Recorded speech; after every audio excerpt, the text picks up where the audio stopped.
आपण आपल्या लहान मुलांना नेमकं हातात देतोय काय? खेळणी देतोय, पुस्तकं देतोय की मोबाईल देतोय? आजकालची लहान लेकरं मोबाईल शिवाय जेवत सुद्धा नाहीत, मोबाईल शिवाय शांत बसत नाहीत आणि मोबाईल शिवाय झोपत सुद्धा नाहीत. आणि आपण अभिमानानं म्हणतो की माझी मुलं खूप स्मार्ट आहेत, मोबाईल छान प्रकारे चालवतात, रील त्याला सांगायची गरज नाही, आपोआप असं ढकलत राहतात. पण मोबाईल चालवणं म्हणजे स्मार्टफोन आहे का? की विचार करणं स्मार्टफोन आहे? आजकालची मुलं पाहतात काय?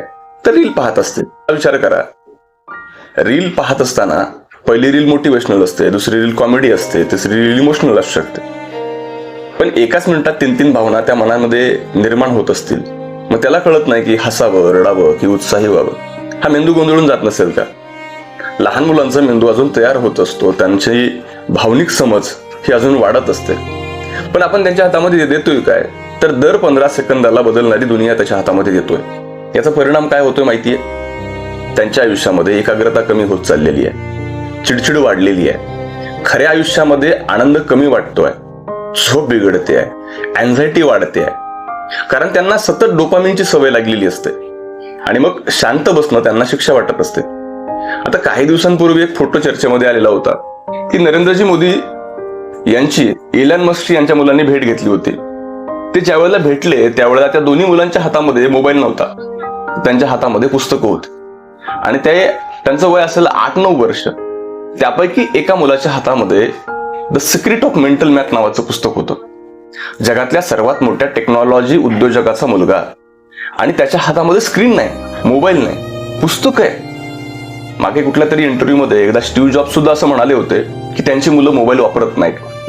आता विचार करा, ज्यांनी आपल्या हातामध्ये मोबाईल दिला, ही टेक्नॉलॉजी दिली, हे एवढं मोठं तंत्रज्ञान आपल्या हातामध्ये दिलं, ज्याच्यावरती आपण सतत तासनतास अडकून पडलेलो आहोत, त्यांचीच पोरं हे टेक्नॉलॉजी वापरत नाहीयेत.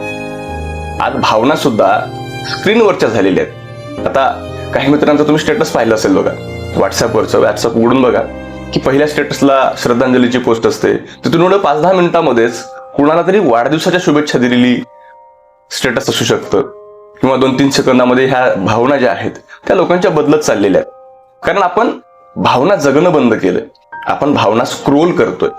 खरं तर मोबाईल काही वाईट नाही आहे, पण मोबाईलचा अतिरेक मात्र धोकादायक आहे.